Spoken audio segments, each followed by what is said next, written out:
رحمتیں تھی نازل اسی خطۂ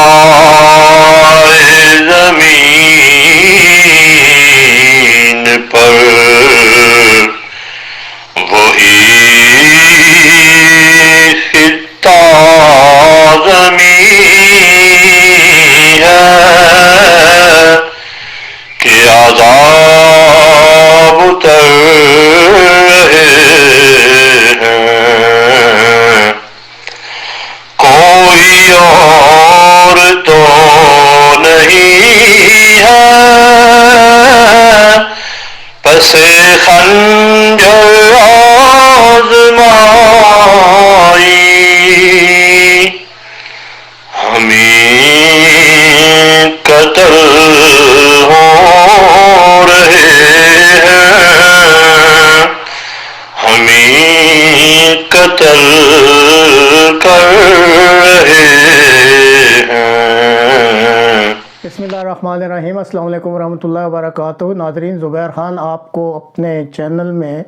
خوش آمدید کہتا ہے۔ کل 18 مئی کو ایک بار پھر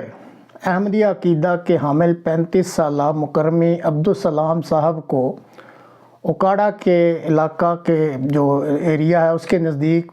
چاقوؤں کے پے در پے وار کر کے موت کی نیند سلا دیا گیا۔ انا للہ و انا الیہ راجعون۔ مرحوم شادی شدہ تھے اور پسماندگان میں انہوں نے ایک بیوہ اور 2 بیٹے جن کی عمر 6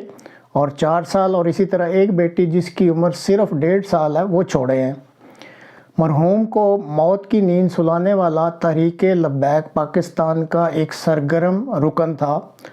اور قاتل جس کا نام ملازم حسین ہے، اس کو اس قتل پر ابھارنے کے لیے تحریک لبیک کے جو مقامی مدرسہ کے سربراہ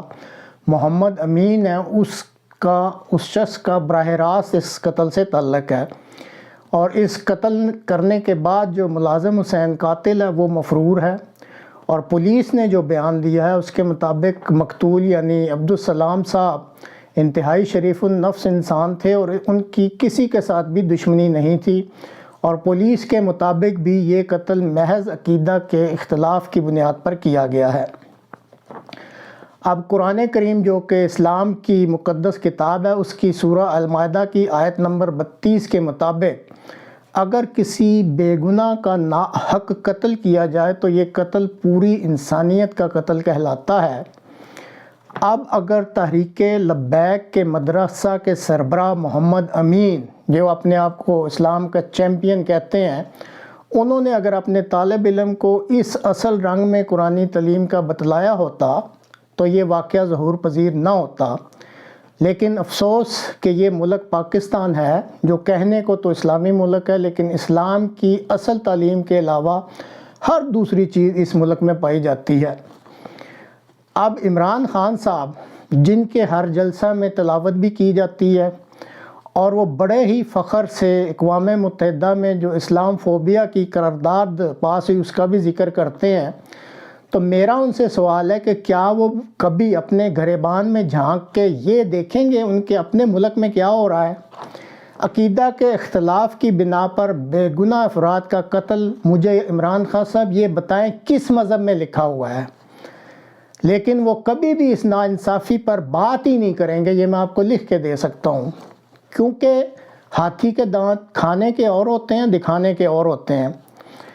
اس ملک میں جو پاکستان ہے، چاہے وہ جنرل باجوہ ہوں، شریف فیملی ہو، زرداری فیملی ہو یا عمران خان صاحب ہوں، یہ سب دکھاوا ہے۔ دل کی گہرائی سے نہ تو کوئی انسانیت کا دوست ہے، یہ جتنے میں نے آپ کو نام لیے ہیں اور ان سے پہلے بھی جو گزر چکے ہیں اور جو آئندہ حکمران آنے ہیں وہ بھی، دل کی گہرائی سے کوئی انسانیت کا نہ کوئی دوست ہے اور نہ ہی ان میں سے کوئی اس ملک میں انصاف کی بنیاد پر اصلاح کرنے میں دلچسپی رکھتے ہیں۔ سب کا مطمع نظر اس وقت اسلام نہیں اسلام آباد ہے، تو جب یہ مطمع نظر ہو تو اصلاح کیسے ہو سکتی ہے؟ لیکن یہاں پہ میں ایک بات ضرور کرنی چاہوں گا کہ موجودہ اور آنے والے حکمران، گزشتہ تو جو گزر گیا اس چیز کو کبھی نہ بھولے کہ جس دھرتی پر بے گناہ انسانوں کا خون بہایا جاتا ہے وہ دھرتی اللہ کی نظروں سے گر جاتی ہے، اور پھر وہاں پر قدرت کی طرف سے عذاب ہی نازل ہوتے رہتے ہیں۔ اور اس کا ذکر جو پاکستان کی دھرتی پہ عذاب مسلسل نازل ہو رہے ہیں، دبے لفظوں میں اصل روح اور سوچ رکھنے والے دانشور اور تھنک ٹینک بھی اظہار کرتے رہتے ہیں کہ یہ دھرتی، یہ پاکستان کا ملک جو ہے قدرت کی طرف سے عذاب کا شکار ہے۔ تو موجودہ حکمران اور آنے والے حکمران جو ہیں اس پہ بھی کسی وقت غور کریں، اللہ تعالیٰ ان کو اس بات کو سمجھنے اور اس پر غور کرنے کی توفیق دے، اور وہ ملک میں بنیادی طور پر جو اصلاح کی ضرورت ہے اس کی طرف بھی سوچیں۔ تو ناظرین، یہ تھی